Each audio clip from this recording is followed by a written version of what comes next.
va, j'espère que vous allez bien. Pour ceux qui étaient en vacances, j'espère que vous avez passé de bonnes vacances. On se retrouve aujourd'hui pour le mystère de l'affaire Elliot Charley. Elliot, 24 ans, voyageur dans l'âme, jeune homme chaleureux au contact facile. Originaire du Morbihan, Elliot décide de partir en Croatie. Il décolle le 25 février 2020. Après avoir exploré le Maroc, la Hongrie, la Thaïlande, il arrive en Croatie, à Zagreb, où l'attend un travail de saisonnier dans un restaurant.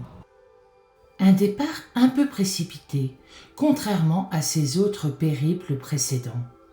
Bon vivant, aimant les voyages en quête de revenus, Elliot avait indiqué à ses proches vouloir découvrir le pays, tout en travaillant dans un restaurant comme plongeur, évoquant également des projets immobiliers.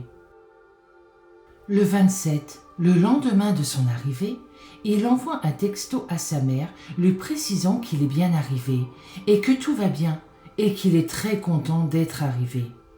Il appellera également son meilleur ami Maxime, avec qui il communique tous les jours. Il lui précisera également qu'il est ravi et que tout va bien. Par la suite, Elliot se rendra à 160 km de la capitale croate, à Rijeka, grande station balnéaire au sud-ouest du pays. Puis, le silence, plus aucune nouvelle d'Elliot. Dans la nuit du 11 avril, les parents d'Elliot apprennent que le corps sans vie de leur fils a été retrouvé dans une forêt près de la commune de Bakar. L'autopsie réalisée en Croatie révèle qu'il a été sans doute assassiné le 19 mars, 3 semaines auparavant. Le plus horrible, c'est que les circonstances de sa mort, c'est par voie de presse que sa famille les apprend. En ouvrant le journal, ils découvrent les circonstances du décès de leur fils. Il a été frappé à la tête, puis étranglé. Son corps a été par la suite déplacé, puis de l'essence a été versée dessus en y mettant le feu. Le corps d'Elliot est rapatrié dans un cercueil scellé, en plein confinement, suite à la pandémie du Covid. Depuis, rien ne filtre de l'enquête. Que s'est-il passé pendant les 3 semaines qui ont précédé son meurtre? Son sac ainsi que ses papiers n'ont jamais été retrouvés. Ses parents, dans la douleur, veulent savoir ce qui s'est passé et surtout pourquoi. Il a fallu qu'on ouvre le journal, un journal qui expliquait les circonstances du décès d'Elliot. Donc tout simplement qu'il a été frappé à la tête, étranglé, que son corps a été déplacé, qu'on lui a versé de l'essence dessus et qu'on lui a mis le feu, quoi. On veut savoir pourquoi ça s'est passé, qu'est-ce qu'Elliot a bien pu faire pour qu'on lui fracasse la tête, qu'on l'étrangle, qu'on lui mette le feu. On doit comprendre, on doit savoir. On pourra pas la famille ne pourra pas se reconstruire sur ces points d'interrogation. C'est pas possible. 2 ans sont passés. L'enquête connaît enfin un rebondissement. Au terme de 4 jours de garde à vue dans les locaux de l'Office central pour la répression des violences aux personnes, à Nanterre, Hauts-de-Seine, 6 hommes ont été mis en examen pour meurtre en bande organisée par un juge d'instruction à Paris. 5 ont été placés en détention provisoire, tandis que le 6e est ressorti libre du tribunal sous contrôle judiciaire. Tous sont soupçonnés d'être impliqués dans le décès d'Elliot, retrouvé étranglé et son corps partiellement calciné dans une forêt en Croatie. Après 2 ans d'investigation, un scénario autour d'une arnaque à l'assurance décès se dessine. Parmi les 6 suspects mis en examen figure Erwan G., un escroc surnommé le Madoff lyonnais, connu pour de multiples magouilles financières en tout genre. Il avait rencontré Elliot fortuitement lors d'un voyage en covoiturage. Selon la piste retenue à ce stade, Erwan aurait convaincu la victime de souscrire des assurances décès pour un montant d'1,2 million d'euros à son bénéfice. Il était ensuite prévu que le jeune Breton se fasse passer pour mort en Croatie, dans un accident en établissant un faux certificat de décès. Il aurait ensuite vécu sous une autre identité et une fois l'argent débloqué, aurait partagé le fruit des contrats avec son compagnon d'escroquerie. Mais ce qui devait être une arnaque, certes audacieuse mais indolore, a viré en assassinat pour un motif encore indéterminé. En garde à vue, Erwan a formellement contesté toute implication dans le meurtre d'Elliott. Les enquêteurs ont découvert que l'escroc avait voyagé en Croatie à 2 reprises, fin février 2020 et au début du mois de mars. Lors de ces auditions, ce dernier a expliqué qu'il était simplement venu récupérer de l'argent emprunté à Elliott. Des mouvements bancaires de quelques milliers d'euros ont été découverts sur les relevés de la victime. Et ensuite, il est rentré tranquillement en France en le laissant derrière lui. Mais il était bien en vie, comme il l'expliqua. Un rapport d'autopsie mené par un médecin légiste croate avait établi le meurtre d'Elliott le 19 mars. À cette date, Erwan avait déjà quitté le pays des Balkans. Mais des doutes subsistent encore sur la date réelle du meurtre d'Elliott et n'est pas exclu que celui-ci soit intervenu plus tôt. Dans les 5 autres mis en examen figure un ancien codétenu d'Erwan, un certain Yannick D., originaire de la Seine-Saint-Denis. Ils se sont rencontrés à la prison de Villepinte, alors qu'Erwan purgeait une peine pour de multiples escroqueries, notamment à l'assurance décès, tandis que le second avait été mis en cause pour trafic de stupéfiants. La justice se demande si Erwan n'aurait pas sollicité son ami pour mettre à exécution le meurtre de Elliott. Les 3 autres suspects sont des jeunes issus d'une cité de Rosny-sous-Bois, proche de Yannick D. Ce trio avait curieusement effectué à 2 reprises un périple en voiture jusqu'à la frontière slovéno-croate. En garde à vue, ils ont déclaré qu'ils comptaient récupérer quelque chose en Croatie, sans que l'on sache quoi précisément, mais des documents ou une dette d'argent sont évoqués, mais qu'ils ne sont pas parvenus à entrer sur le territoire faute de papier.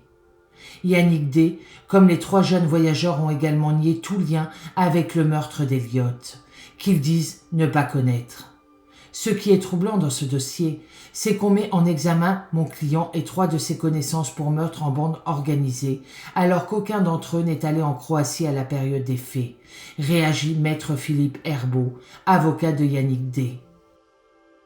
Un bidon d'essence venant de France. Erwan va solliciter une vieille connaissance de cellule pour aller en Croatie. Pourquoi faire? Le mystère plane encore. Cet homme, de 45 ans, père de famille et originaire de Rosny-sous-Bois, ne peut pas se rendre en Europe de l'Est, car il est sous bracelet électronique. Il demande à des jeunes de faire cette course pour lui. L'un d'eux dira, je cite, qu'un ancien du quartier aurait tué un homme en Croatie et qu'il faudrait faire disparaître le corps. Près du corps, les policiers ont découvert un bidon d'essence. L'examen de son étiquette dira qu'il viendra de France. Autre élément à charge, Erwan aurait acheté durant cette période, sur Internet, un sac étanche qui pourrait s'apparenter à un sac mortuaire. Il y aura donc 2 voyages vers la Croatie. 3 jeunes hommes âgés d'une vingtaine d'années et connus de la justice sont recrutés pour s'y rendre contre une prime de 2 500 €. Le premier voyage se soldera par un échec, car le trio sera stoppé par la police en cours de route, pris en flagrant délit en train de fumer un joint. L'un d'eux assure qu'il a été recruté pour faire la route avec 2 copains, afin d'aller chercher un document. Le second évoque plutôt des pièces automobiles et le troisième de l'argent.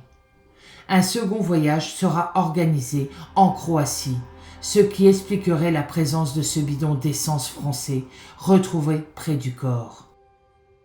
La mère d'Elliott, qui avec Elliott et son frère était déjà en Croatie en 2011, lors de vacances à Ivar, était très anxieuse car elle n'avait plus de nouvelles de son fils.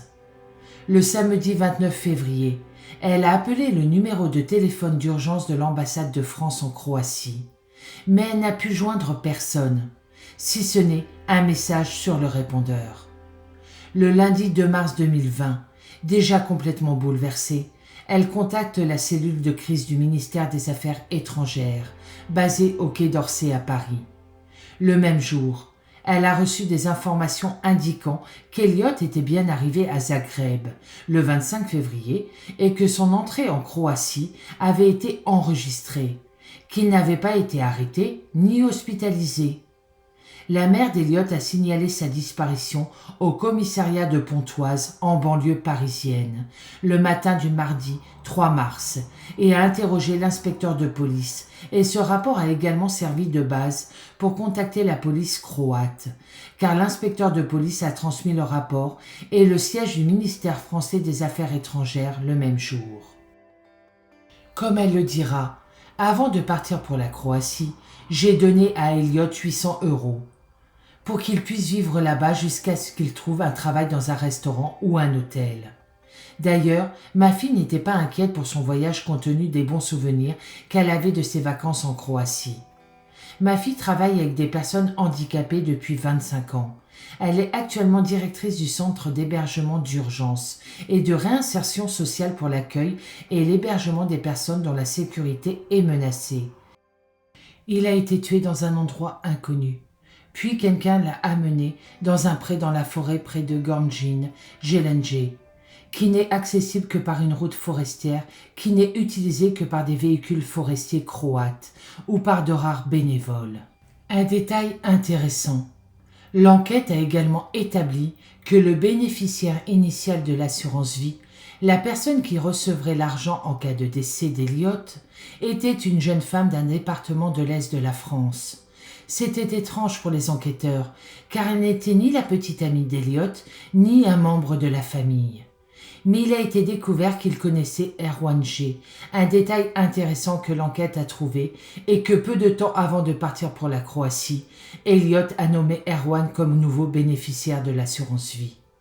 Les enquêteurs français estiment qu'en coopération avec la police croate, ils ont fait la lumière sur de nombreuses choses pour résoudre l'horrible meurtre, en particulier sur les questions clés, même si certains attendent toujours des réponses. Selon l'état actuel des choses, tout indique que l'affaire sera poursuivie en France. L'enquête sur cet horrible meurtre est toujours en cours. Je vous demande s'il vous plaît de rester très respectueux dans vos commentaires. La famille d'Elliot peut tomber un jour sur cette vidéo et l'enquête est toujours en cours. Merci beaucoup. Je souhaite énormément de courage à la famille d'Elliot qui puisse un jour savoir la vérité et que Elliot puisse enfin reposer en paix. Je vais reprendre en principe le rythme de mes vidéos sur ma chaîne. J'espère que vous serez là. Pour ma part, je vous souhaite une très bonne journée. Je vous dis à bientôt dans une prochaine vidéo et surtout, prenez soin de vous.